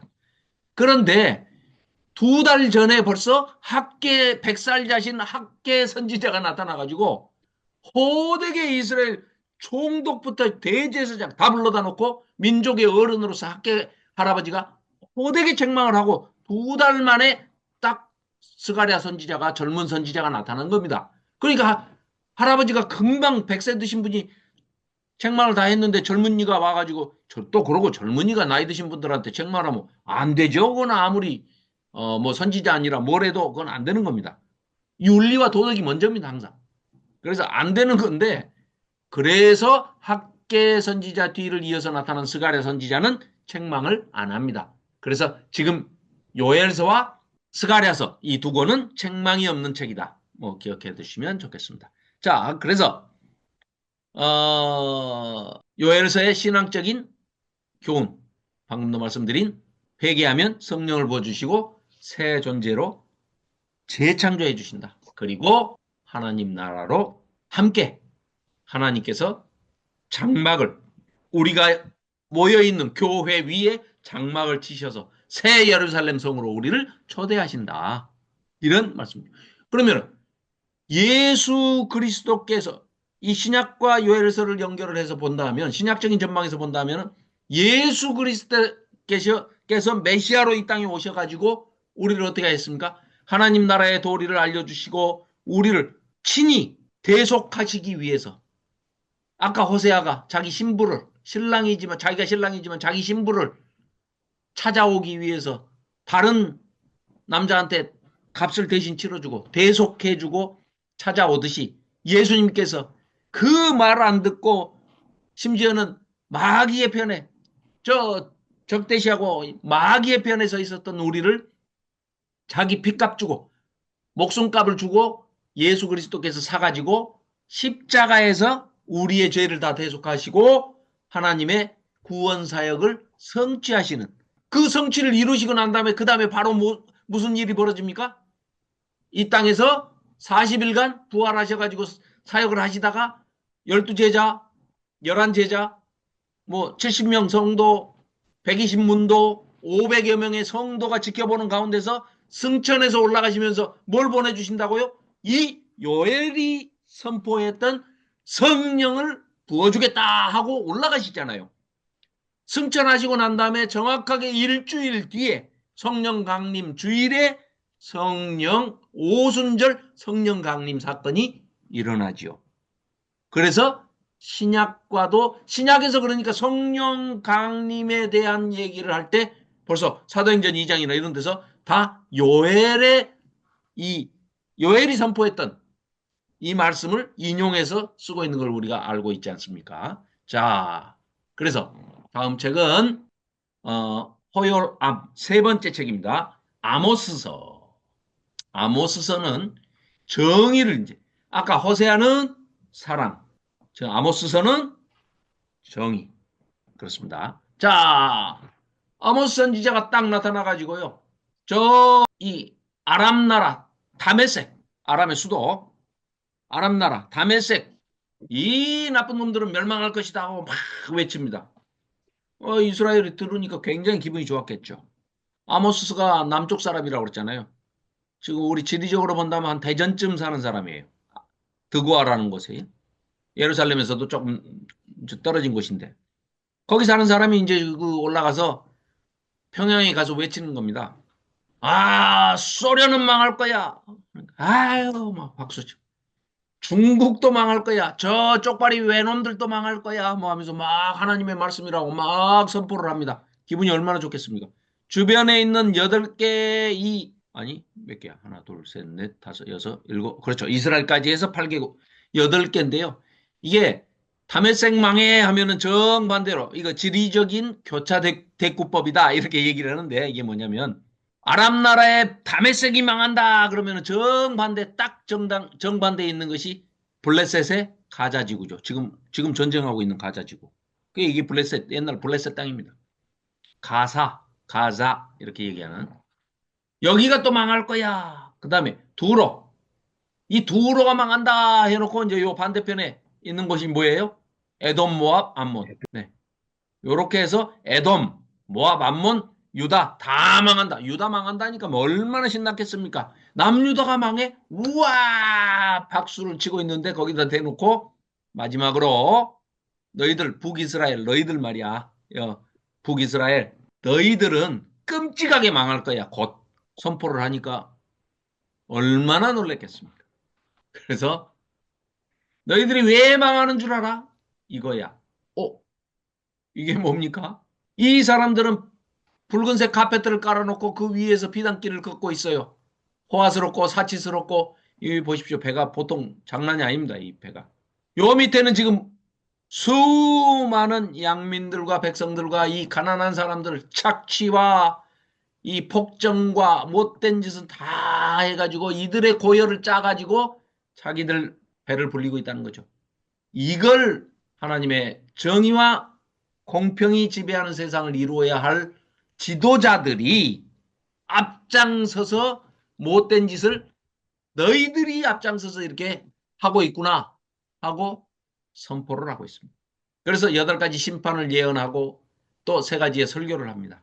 주제는 종교적으로, 사회적으로 너희들이 악행을 저지르는 것은 하나님의 뜻을 거스르는 거야. 하나님의 뜻은 너희들이 공평과 정의를 미시파트, 체다카를 행하면서 인애와 헤세드와 자비와 사랑으로 해야 될 너희들이 지도자들이 나서서 가난한 사람들, 사법부가 타락을 해가지고 가난한 사람들의 재산을 뺏는데 앞장서가지고 너희들이 이런 못된 짓을 골라서 하는구나.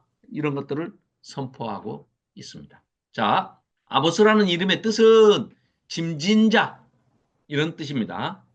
그런데 자, 너희들이 이 못된 짓을 하는 지도자들이 아주 종교행위, 제사를 지내는 데는 엄청나게 열심을 떱니다.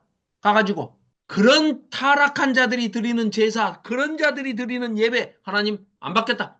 오히려 너희들도 그런 범죄에 동참하는 것이니까 그런 자들하고 함께 예배하지도 말고 제사 드리지도 말아라. 이런 선포로 경고를 하고 있는 겁니다. 두 번째, 다른 거 필요 없다. 너희들의 신실한 삶을 하나님은 요구를 하는 것이지 오히려 약한 자들의 팔을 삐뚤어가지고 그 약한 사람들의 것을 빼앗아 탈취해가지고 모은 재물을 가지고 와가지고 그냥 막 재물을 뭐 제가 좀 더 많이 바치겠습니다 하면서 못된 부자들이 부정한 방법으로 착취적인 방법으로 가난한 자들을 가고 이런 데 앞장서 가지고 뺏은 그런 돈을 가지고 와서 재물을 가지고 와서 종교적인 행위 열심히 하는 거 하나님은 안 받겠다. 이런 얘기를 선포하고 있는 겁니다. 이 선지자가 아모스 선지자입니다. 정의와 공평이 지배하는 세상. 공평과 정의가 지배하는 그런 세상. 여기서도 여호와의 날을 얘기하는데 징벌과 심판의 날로 그런 의미로 여호와의 날을 얘기하고 있습니다. 자, 신약하고 연결을 해보면 아모스에서는 인용하는 구절이 뭐 신약에는 한 두 군데 거의 뭐 나오진 않습니다. 아주 소수지만 이 아모스서가 지향하고 있는 얘기하고 있는 그 정신 이것은 굉장히 많은 신약에서 뭐 여러 군데서 수없이 반복돼서 강조가 되고 있습니다. 즉 무슨 얘기냐? 지금으로 따진다면은 하나님보다 더 큰 그런 이 믿음을 요구하고 거기에 빠져들어 있고 온 세상 현대에는 뭐 더욱 그렇죠. 만몬신 제일 큰 종교가 뭐니 해도 머니 종교랍니다. 여기 계신 분들은 뭐 해당이 없지만 머니 종교랍니다. 그 머니 종교는 이길 수가 없답니다. 그걸 질타하고 있는 책이 바로 아모스서입니다. 즉 뭐라고요? 가난한 자들을 압제하고 속이고 재판부하고 속여가지고 가난한 자들 것을 다 빼서 시간이 없기는 하지만 우리 꼭 한번 요 얘기는 말씀드리고 가야 되겠네. 그 성전에서 이제 예수님이 성전을 이렇게 지켜보고 계시는데 과부의 두 렙돈 그 헌금하는 그 모습을 보고 저 여인이 가장 많은 헌금을 한 것이다. 이런 얘기하는 거 기억나시나요? 그 대답이 없으시니까. 그래서 그 얘기는 이런 겁니다. 지금 이 아모스를 하니까 지금 생각이 나는데 그럼 우리가 이제 교회에서는 그 얘기를 그 대목을 설교하면서 뭐라고 얘기합니까? 그 과부처럼 여러분들도 그 있는 거 탈탈 털어서라도 이렇게 헌금을 하는 것이 하나님이 기뻐하시는 일이다. 뭐 이렇게 뭐 이런 비슷한 얘기들을 많이 들으셨을 거예요. 전혀 그런 얘기가 아닙니다. 그럼 무슨 얘기냐? 이 과부가 남편은 죽었으니까 과부가 됐죠. 자기를 먹여 살려줄 아들이 건장한 아들이 있어가지고 노동을 해가지고 이렇게 벌어 먹여 살려주면 좋은데 자 과부 어디 오갈 데도 없고 자식도 없는 과부는요 생계가 지금 이게 딱 죽음 앞에 서 있는 겁니다. 지금하고 시대가 전혀 다르기 때문에 먹고 살 길이 없어요. 딱 두 가지입니다. 젊은 여인 같으면 생계형 몸을 팔아서라도 그렇게 살 수가 있어요. 생계형 장녀가 돼서라도. 실제로 그 당시 고대에는 뭐 중근동뿐만 아니라 어디든지 다 그랬습니다. 아니면 노예로 끌려가든지 아니면 구걸을 하는 거지가 되든지 이 방법밖에는 여인이 살아갈 길이 없어요. 그러니 그 과부가 딸랑 두 렙돈이면 지금으로 따진다면은 2,500원. 예, 그러니까 뭐 계란 한 두 알 살 정도의 돈밖에 안 돼요. 끼니를 때울 수 없는 돈입니다. 그런데 왜 그 두 렙돈을 그 헌금함에 넣느냐? 사람이 제일 많이 모이는 것이 성전이기 때문에 성전 근처에 가서 구걸을 해야 되는데 구걸을 하려면 그 당시에 사두개인들 무슨 바리새인들 그 다 성전세 아니면 헌금하면 헌금 건축 헌금이니 뭐니 해가지고 다 동서남북으로 뺑뺑 돌려서 헌금함을 놔두고 거기 그걸 안 하면 거기 앞에서 구걸 행위조차도 할 수 없게 만들었다는 겁니다. 부자들이 종교 지도자들이. 그러니 이 과부 여인은 그 두 랩돈 가진 전 재산을 집어넣고 거기 앉아서 구걸할 그 시간을 허용을 받은 겁니다. 이런 비극적인 얘기를 예수님께서 지켜보시면서 아주 통탄을 하시면서 과부의 가산을 삼키는 저 하고 막 질타를 하시는 겁니다. 그런 얘기지. 저 과부처럼 너희들도 있는 거 탈탈 털어서 헌금해라. 그럼 하나님이 복 주신다. 지금 그 얘기 정반대의 얘기를 하고 있는 겁니다. 지금 아모스서에 지금 해당되는 말씀을 예수님이 그때 그 과부를 보면서 하시는 얘기였거든요. 그러면서 이어지는 얘기들이 쭉 부자가 천국에 못 가고 하는 얘기들이 이렇게 쭉 그런 얘기들이 이어지는 겁니다. 얘기가 세서 죄송합니다. 자, 다음은 오바댜서입니다. 오바댜서는 오바드 야후, 에베드 야후, 에베드 하는 거는 종 이런 얘기입니다. 그래서 여호와를 섬기는 자, 여호와를 경외하는 자, 여호와의 종 이름의 뜻은 그렇습니다. 자, 그런데 이 예루살렘이 멸망할 무렵에 이제 저작이 됐다 이렇게 보는 그러니까 저작 연대에 대해서는 단정적으로 어떻게 얘기를 하는 것은 위험합니다. 그러니까 위험하고 자 오바댜서 하면은 요나서가 아까 뭐라고요? 어디에 멸망이요? 아수르의 니느웨. 요나 하니까 니은, 니느웨. 오바댜 하니까 이응, 에돔. 아, 예. 김현수 권사님 대답해 주셔서 감사합니다. 네. 오바댜, 에돔. 네, 그렇습니다. 그래서 에돔. 아까 말씀드렸죠? 도덕적인 문제로. 에돔이 어떻게 한다고요? 에서의 후손들인데, 쌍둥이 형제간인데, 예루살렘이 멸망할 때 와가지고 에돔이 약탈해가고 오히려 아이고 시원잘했다 망하니까 너무너무 기분이 좋다고 옆에서 브라보 룰루랄라 박수치고 즐거워했다는 거예요. 남의 고통과 그 아픔을 더 가중시키고 더 못된 짓을 하고 그래서 하나님께서는 윤리와 도덕적인 문제도 반드시 심판하신다. 인과응보 권선, 징악, 심는 대로 거두게. 너희의 행위대로 의인에게는 상을 주시고 악인에게는 벌을 주신다. 이거를 실질적으로 역사적으로 에돔의 후손들한테 보여주는. 자, 에돔이 망하게 된 이유 방금 말씀드린 겁니다. 그래서 뭐 우상 숭배했다, 뭐 다른 신을 섬겼다 이런 얘기 일체 없습니다. 그런데 너희들이 왜 망한다고? 도덕적으로 윤리적으로 마땅히 행해야 할 도리를 행하지 않고 제3자 뭐 전혀 모르는 사람이어도 그렇게 하지 해서는 아니 될 일을 네 쌍둥이 형제 후손들한테 이런 짓을 했지 않냐 이런 얘기를 선을 알고도 행하지 않으면 그것이 바로 죄가 된다. 방관하는 것도 죄다. 어려운 얘기를 하고 있습니다. 그런 책이 오바댜서인데요. 오바댜서 타인의 불행을 못 본 척하지 말아라. 에돔을 심판하십니다. 자, 그래서 아까 에돔 얘기하면서 잠깐 여기 5번째 보십시오. 신약하고 연결을 시켰을 때 헤롯 대왕이 C37년 이때 이제부터 통치를 했는데 이두메 출신입니다. 이두메가 에돔이에요, 에돔. 마태복음 2장 1절에 보면 예수님 태어났다고. 아니 동방 박사가 와서 왕으로 나신 이가 왕궁에서 태어나겠지 하고 예루살렘 왕궁으로 들어가가지고 헤롯한테 가서 여기 지금 왕자가 태어나셨냐? 뭔 왕자? 아니 우리가 별을 보고 점쳐서 이렇게 왔는데 왕이 태어나신다 여기서 만왕의 왕이 태어나신다. 그러니까 헤롯이 어떻게 해요? 잡아 죽여야지. 내가 왕인데 감히 하고 속이죠. 나도 가서 경배할 테니까 그 아기 왕자를 발견하면은 연락해 주라. 나도 가겠다. 그래서 다시 이 동방박사가 다시 나오죠. 그래서 2살 이하의 영아들을 전부 학살한 그 영아 학살의 장본인이었던 헤롯 대왕이라는 작자가 바로 에돔 출신입니다.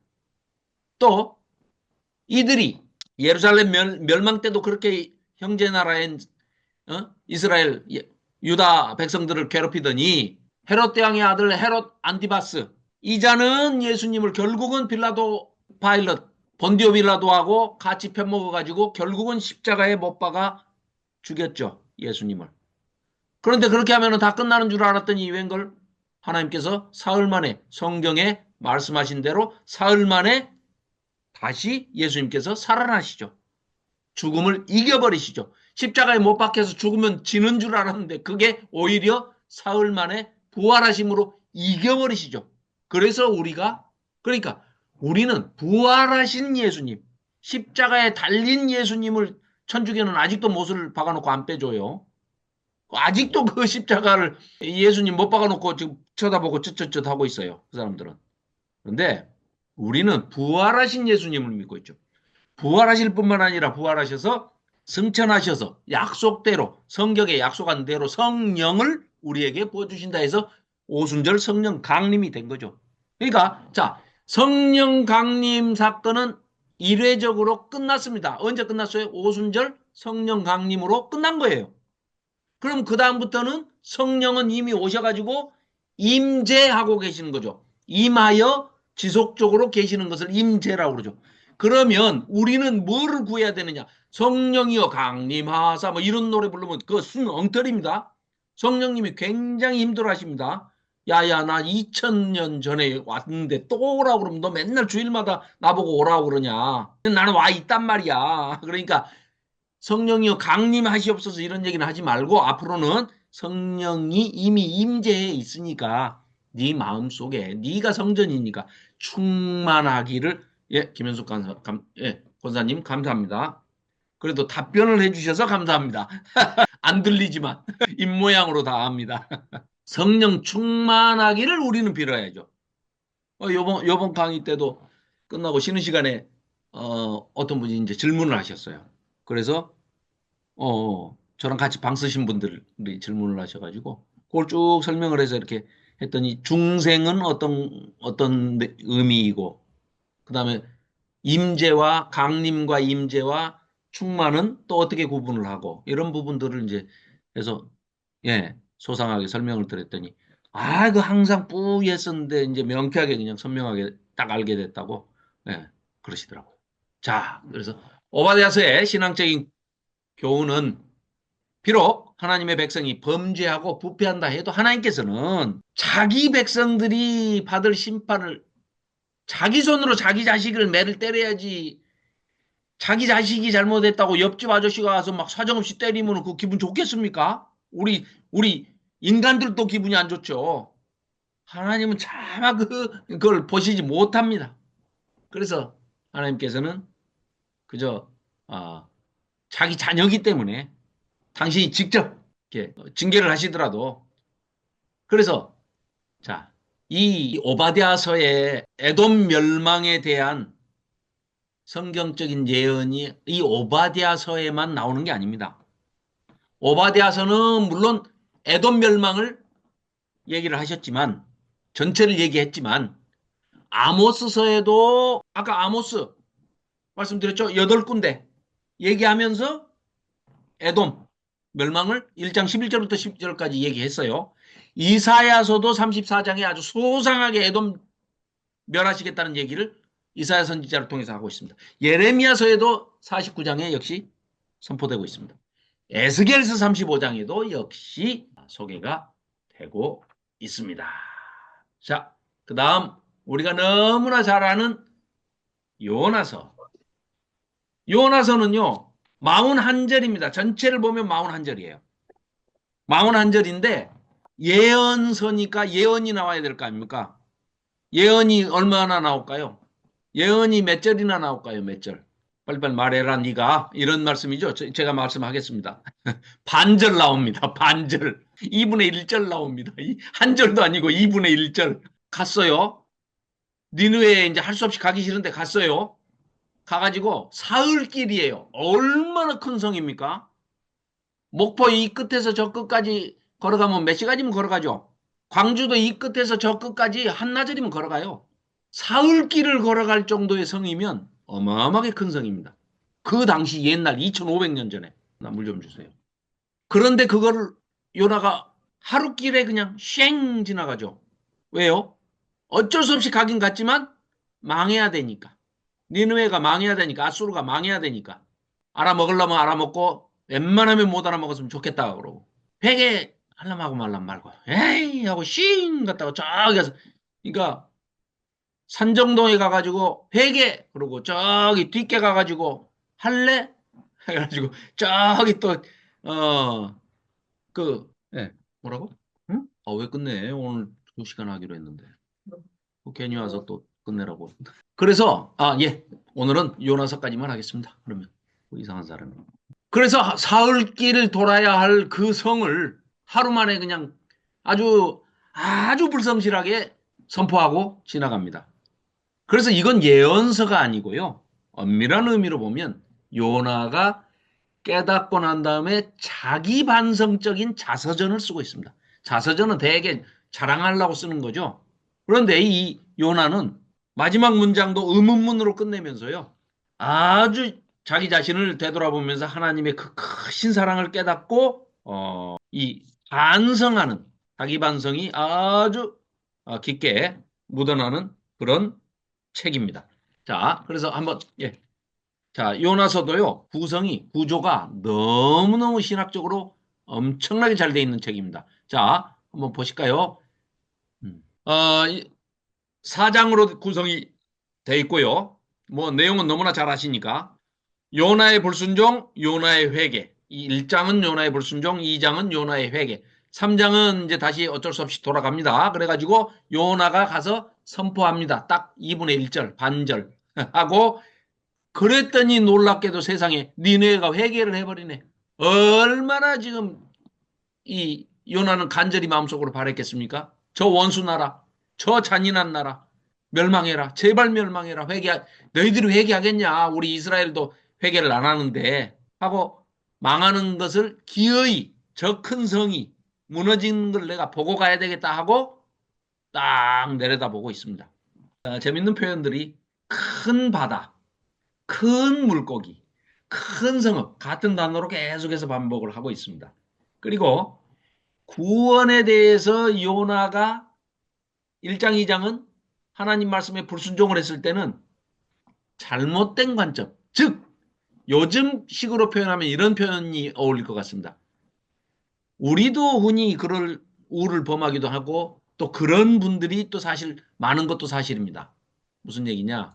하나님을 우리가 다 온전히 알 수도 없지만 특히 하나님과 나와의 관계를 설정할 때 하나님은 내가 이렇게 했으니까 하나님도 나한테 이렇게 해주셔야 되는 하나님. 즉 다시 말하면 내가 디자인한 하나님을 믿는 경우가 굉장히 많습니다. 아니면 내가 설정을 해놓은 하나님을 믿는 경우가 굉장히 많습니다. 그래가지고 내가 뭐 요만큼 했으니까 즉 우리는 어떤 논리예요? 기브 앤 테이크에 너무 길들어 있어가지고 내가 하나님한테 뭐를 꼭 행위로 한 것을 내세우려고 그래요. 그런 경향이 있습니다. 여기 계신 분들이 그런다는 게 아니고 제가 그렇습니다. 제가 뭘 조금 했으니까 하나님이 뭘 좀 해주시지 않을까 하고 기대를 많이 합니다.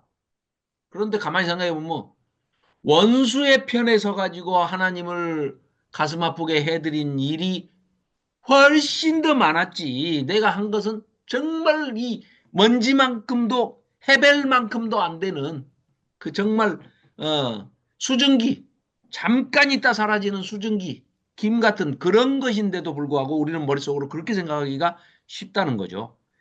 그래서 그 잔인하고 자기 백성을 괴롭히고 원수의 나라인 니느웨가 아시리아의 제국의 수도인 저 큰 성읍 니느웨가 요나가 개떡같이 선포를 했는데 그 백성이 전부 왕부터 시작해가지고 짐승들까지 조복을 입히고 베옷을 입혀가지고 거국적인 대회개 운동이 일어나서 하나님께서 그 회개를 받아주시고 용서를 해버리는 장면을 보고 요나가 크게 깨우칩니다. 그래서 신학적인 주제를 그러면 왜 진리가 너희를 자유케 하리라 이 주제로 정했느냐? 자, 요나의 이름의 뜻은 비둘기인데 뭐 비둘기하고는 잘 모르겠어요. 뭐 얼굴이 뭐 색깔이 하였는지 어쩐지는 모르겠습니다만, 자, 하여간 뜻은 비둘기입니다. 자, 기록 목적. 하나님께서는 선민인 이스라엘뿐만 아니라 이방 민족들까지도 차별 없이 구원하기를 기뻐하시는 온 우주의 하나님이시라는 사실을 가르쳐 주신 거예요. 이방에게도 구원이 있다는 것을 살짝 보여주신 겁니다. 또 지금 이스라엘 백성으로서는 견딜 수가 없는 거예요. 이방인한테 구원이 있다니. 그 개돼지들, 지옥의 땔감들한테 무슨 구원이 있어. 그러면 우리는 뭐야? 우리는 뭐야? 뭐 이렇게 되는 거예요. 그런데도 불구하고 하나님께서 미리 예표적으로 보여주시고 계십니다. 두 번째, 요나서의 기록 목적 중에 우리가 눈여겨봐야 할 것은 인간들이 아주 좁은 경험과 짧은 지식 안에다가 이 우주보다 더 크신 하나님을 자꾸 가둬놓으려고 그래요. 그래가지고 박스 안에 가두려고 그럽니다. 하나님 뜻 안에 바로 서는 것이 무엇인지를 진정으로 요나가 깨닫고 그 요나가 자서전적으로 자기 반성적인 그런 이 요나서를 기록하게 된 것입니다. 총 41절 중에 말씀드린 대로 반절, 5마디, 40일이 지나면 아수르, 니누에는 멸망할 것이다. 왜? 회개하면 하나님 용서하셔 버려요. 예수님께서 놀랍게도 마태복음 12장과 누가복음 11장에서 예수님께서 요나의 기적을 표적을 얘기하시면서 인용을 하시죠. 놀라운 일이죠. 예수님께서 요나의 글을 요나 선지자의 얘기를 그 이야기를 그 내러티브를 인용을 하셨다는 것은 역사적인 요나지 사람들은 되게 생각할 때 무슨 사람을 집어삼킬 그런 큰 물고기가 어디가 있으며 그 물고기가 먹어서 이빨로 이렇게 한번 해버리면 안에서 죽지 하고 뭐 이상한 소리들을 해요. 그런 사람들이 천지창조는 어떻게 믿나 몰라. 예수님이 물 위를 걸어가신 거는 또 어떻게 오병이는 어떻게 믿을까? 먹는 거라 믿나? 어쨌거나 그 못 믿는 사람은 이래도 못 믿고 저래도 못 믿고 이러니까 못 믿고 저러니까 못 믿고 할 겁니다. 자, 신약의 전망에서 요나서를 보면 놀랍게도 예수님께서 자신이 십자가에서 죽고 부활하실 것을 3일 만에 부활하신 그 내용을 이 요나 선지자를 통해서 요나의 그 퍼포먼스를 얘기를 하십니다. 내가 너희들에게 보일 기적은 요나의 표적밖에 없다 하시면서 뭐라고 말씀하십니까? 요나가 큰 물고기 뱃속에서 3일 동안 있다가 다시 살아난 것을 보고 봤지 않냐 너희들이. 그러니 내가 이 십자가상에서 죽고 3일 만에 태어나는 것을 보면 너희가 그때야 믿을 것이다. 아니 그래도 안 믿을 것이다. 견주어서 말씀하셨죠. 또 예수님께서도 이스라엘 백성만 구하러 오신 게 아니고 사실은 1차 구원의 대상은 물론 이스라엘 백성입니다. 그러나 예수님이 이방인 구원의 사역자로 또 세우죠. 누구를요? 바울을 세우죠. 유대인 구원의 사역자로 대표로는 베드로, 이방인 구원 사역의 사역자로는 사도로는 바울. 이렇게 해서 이스라엘뿐만 아니라 모든 민족을 구원하기 위해 오셨다는 것을 온 세상에 예수님께서 천명하시죠. 그때 이 요나의 이 스토리를 인용해서 말씀을 하시죠. 또 제 아무리 큰 악행자도 아수르 정말로 못됐습니다. 정말 그 부조 뭐 그때 언젠가 제가 사진도 그 벽화 같은 사진 많이 보여드렸을 겁니다만 특히 인터넷 들어가셔가지고요 동영상에서 대영제국 박물관 아수르관 쳐서 한번 들어가 보십시오. 어마어마하고 아시리아 제국이 얼마나 잔인하고 못된 짓을 많이 했는지도 거기 많이 있습니다. 그 식사 시간은 피해서 보시기 바랍니다. 식사를 못 하실 수도 있습니다. 그 정도로 잔인합니다. 자, 그리고 네 번째는 그런 악행자도 회개하고 돌아오면 하나님께서는 용서해 주시는 하나님이다. 오히려 그거를 예수님께서 십자가상에서 기도로 저들의 죄를 용서하여 주십시오 하고 하나님 아버지께 간구하는 장면이 있지 않습니까? 우리는 알고 있지 않습니까?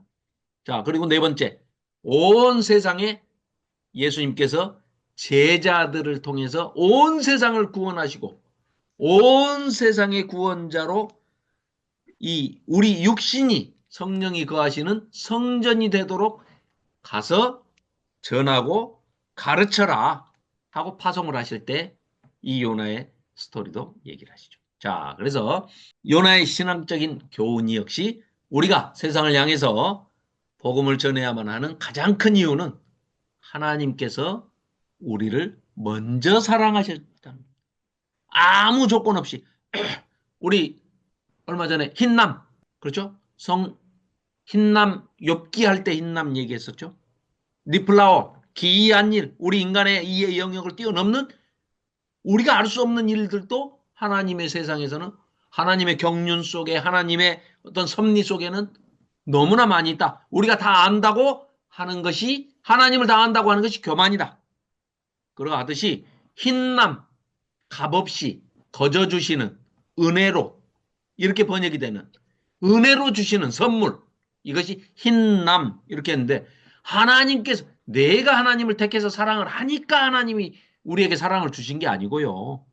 하나님께서 먼저 원수의 편에 서 있는 마귀의 종로로 타고 있던 나를 하나님께서 먼저 사랑을 베풀어 주시고 사랑하시고 아무 조건 없이 흰남 우리 나를 용서해 주셨기 때문에 그걸 깨달은 요나와 제가 하나님께 신앙 고백을 하게 된 책이 바로 이 요나서다 말씀드릴 수 있겠습니다. 자, 이제 이것만 하고 끝내겠습니다. 자, 구조를 살펴보니까 놀랍게도요. 1장과 3장, 2장과 4장이 딱 이렇게 평행 구조로 돼 있다는 것을 알 수가 있습니다. 1장 1절과 3장 1절 똑같죠. 여호와의 말씀이 요나에게 임한 일어나 가서 외치라 2절 일어나 다시스로 3절 갑니다. 3장 3절은 일어나 니느웨로 갑니다. 자, 그리고 멸망시키지 말아달라고 기도합니다. 폭풍이 잠잠해지고 하나님의 진노가 거두어지십니다. 자, 2장 요나가 구출이 됩니다. 4장 요나가 막 성을 냅니다. 화를 냅니다. 멸망시켜야지 왜 쟤네들을 멸망 안 시킵니까 하고 요나가 막 기도합니다. 하나님 응답하십니다. 자, 요나서 맨 마지막 4장 한번 볼까요? 하나님께서 어떻게 말씀하시는지. 자, 요나 4장 1289쪽 4장 1절입니다. 요나가 매우 싫어하고 성을 냅니다. 왜요? 그 위에 10절 3장 10절을 보면 하나님이 그들이 행한 것 곧 회개하고 돌아버린 거예요. 곧 그 악한 길에서 돌이켜 떠난 것을 보시고 하나님께서 멸망시키실 뜻을 돌이키셨습니다. 나함 이게 나함입니다. 그래서 그들에게 내리리라고 말씀하신 재앙을 내리지 아니하셨습니다. 그랬더니 요나가 아주 막 화를 내고 난립니다. 아주 2절 여호와께 기도하여 이르되 여호와여 내가 고국에 있을 때도 내가 이러지 나 이러니까 내가 이럴 줄 알았어. 나 이러니까 안 올라오고 그랬단 말입니다. 뭐 이런 얘기예요. 말씀하지 아니하였나이까. 그러므로 내가 빨리 저 스페인 다시스로 내가 도망하였는데 주께서는 막 은혜로우시고 자비로우시고 이게 지금 막 기분이 좋아가지고 막 아주 온유한 마음으로 박수치면서 하나님 감사합니다 하는 게 아니고요. 요나가 지금 성질을 내면서 은혜로우시고 자비로우시고 노하기를 더디하시며 이내가 그 시사 뜻을 돌이켜 재앙도 내리지도 아니하시고 말이야. 내가 그런 하나님인지 내가 뻔히 알았어요. 알았어. 다시 내 니네 내 용서하실 줄 알았다니까. 내가 속았어. 내가 이러니까 내가 여기 전도하러 안 올라오고 그랬어. 이러면서 지금 화를 내는 겁니다. 지금. 그래놓고 뭐라고 그러니까 3절 가가 아닙니다. 나를 죽이시오 차라리. 여호와여 원하건대 이제 내 생명을 거두어 가소서. 사는 것보다 죽는 것이 내게 나음이 아니 죽여주라고 덤비고 있습니다. 지금 요나가 악을 빽빽 쓰면서. 그러니까 하나님께서 내 이놈 네가 성내는 것이 옳으냐? 요나가 성읍에 나가서 그 성읍 동쪽에 앉아 거기서 자기를 위하여 초막을 짓고 그 성읍에 무슨 일이 일어나는가 보려고 그 그늘에 앉아서 그래도 끝까지 지금 망하는 걸 이제 어떻게 해서 지켜볼까 하고 걔 용서해버리면 안 되는데 하면서 지금 40일 지금 마지막 그 순간까지 기다리고 있는 겁니다. 그랬더니 이제 박넝쿨을 예비하셔가지고 박넝쿨을 싹 해서 그늘을 또 대게 해주니까 아마 얼굴이 하였던 사람인 것 같아요. 비둘기 같이. 그래서 이름이 비둘기야. 요나라는 뜻이 비둘기야. 그러니까 해줬더니 크게 기뻐했습니다. 그런데 7절 하나님이 벌레를 예비하사 내가 먹게 했어요. 박농 큰 아주까리 그 이파리를. 그러니까 해가 뜰 때 하나님이 뜨거운 동풍을 예비하셔가지고 요나의 머리에 요나가 머리카락이 숱이 별로 없었나 봐요. 대머리인가 봐요. 혼미해져가지고 스스로 죽기를 구하며 이르되 사는 것보다 죽는 것이 내게 나으리다. 또 이 단골 멘트입니다. 또 죽여주세요 하고 막 덤벼요 하나님한테. 그러니까 하나님이 요나에게 이르시되 네가 이 박넝쿨로 말미암아 성내는 것이 어찌오르냐? 그 박넝쿨 네가 만들었냐? 지금 이제 이 말씀이에요 하나님. 하나님도 상당히 요나하고 실랭이를 잘 하시죠. 정겹게 실랭이 하시는 겁니다. 이 박넝쿨로 인해서 네가 성내는 것이 어찌오르냐? 그러니까 에이 몰라 내가 성내서 그냥 나 죽어버릴래 그냥 막 이제 이런 식입니다.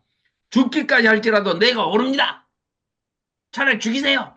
여호와께서 이르시되 10절입니다.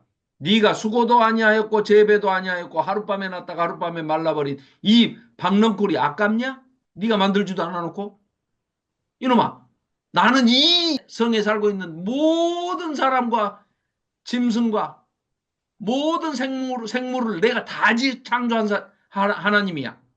하물며 이 큰 성읍 니느웨에는 좌우를 분별하지 못하는 자, 신발을 왼쪽에 신어야 할 신발을 꼭 오른쪽에 신죠. 4살 먹은 애들, 5살 먹은 애들은 어떻게 그렇게 기가 막히게 바꿔 신는지 몰라. 그 좌우도 분별을 못하는 어린아이가 12만 명이야. 굉장히 큰 성이죠. 가축도 여기 육축도 많이 살고 있어. 그런데 내가 어찌 어린아이까지 육축까지 그 짐승까지 아끼지 아니하겠느냐 하고 의문문으로 사실은 끝납니다. 이 요나서의 끝이 의문문으로 끝납니다. 그래서 이제 이제 다 끝났습니다. 여기 이제 한번 보시라고 요나와 하나님의 아주 그 역설적인 장면과 이렇게 저항하는 이런 것을 요나를 깨우쳐 주시는 이런 이제 장면을 봤습니다. 자, 다음번에 이제 미가서로 들어가거든요. 그러니까 이제 반한 겁니다. 그래서 자, 다시 한번 정리를 하면 호세아서부터 요나까지 왔습니다. 그래서 이제 다음번에 미가부터 말라기까지 살펴보면 12권의 소선지서가 왜 한 권으로 쓰였으며 왜 이렇게 동시문 구조를 수미상갈식 구조로 돼 있는지 이런 것들을 그 유명한 학자 크리스텐센이라는 그 미국의 학자가 이렇게 밝혀냈는데 너무너무 아주 구조적으로 정말 잘 쓰여진 문학적으로도 그래서 또 내용을 조금 다시 제가 정리를 해놓은 것도 또 있습니다. 이렇게 3가지로 정리를 했으니까 다음 시간에 그렇게 해서 살펴